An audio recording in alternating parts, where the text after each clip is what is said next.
We're back now with a Fox News alert. The NYPD ordering residents away from their windows as they investigate a wired pressure cooker found near the first blast. An SBS warns it could all point to another attack on the way.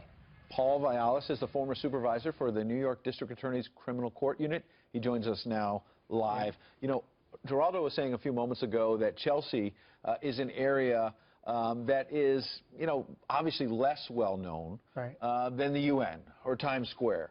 You say that could be a softer target. Maybe that's what a terrorist wants to do. Oh, there's no question about it. I think it's got it written all over it. I think it's a phenomenal choice when you start to talk about strategy.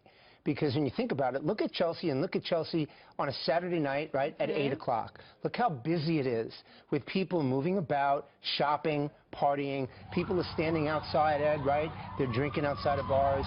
And something detonates at that point. Not only are you going to adversely impact a lot of lives, but you're going to get an awful lot of media attention for the next 72 hours. No, you're exactly right. It's about scaring people just going about their daily lives. In a place on like 23rd and 6th where I used to live, I mean, it's just a bunch of apartment buildings, people going to Whole Foods or going to dinner or just walking to, you know, the local Rite Aid. You know, the American people right now feeling on edge, many of them, they want to know the truth. They want to know, where are we at in this fight against terror? How should we be thinking about this? What would you say? Exactly. I mean, you know, the way that I look at it is America is advanced citizenship. Americans are tough. They're resilient, but they want the truth. Don't sugarcoat it. Tell me what it is, and we'll figure out how to deal with it. That's why when we take a look at a situation like this, it's incumbent upon us to tell our viewers exactly what we see. Why be afraid to say it's a bomb? What else would you call it? There are people walking around with metal sticking in their bodies. It was a bomb, you know? So let's tell them the truth. We don't have to rush to something, and nor should they expect us to rush to it, because it's a marathon, not a sprint. But again, advanced citizenship. We owe it to the American people to be honest, straightforward, and pitch right down the middle. So how confident can we be that law enforcement in New York is not under pressure from the mayor and the governor to profile people, so-called?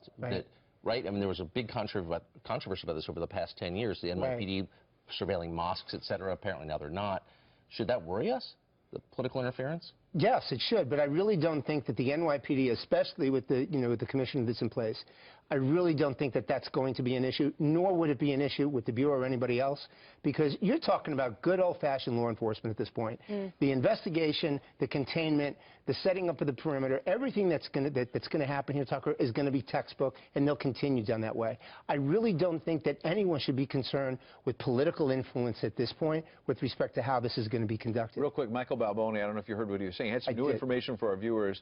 He was working the phones, talking to some of the people who were on the ground from the NYPD, investigating this, saying they initially, underline initially, do not see an international nexus of terror. They think it might be basically a lone wolf. What does that tell you? Well, it could be, but again, when we take a look at this, look at the device. That's why, you know, forensically, when we took a look at what happened in Orlando, one of the first things that we wanted to look at was what kind of shells were used. It's going to give us an idea as to who the shooter was. When you take a look at how these devices were built, it's going to give us an idea of the pedigree of the person that constructed them or the people that constructed them.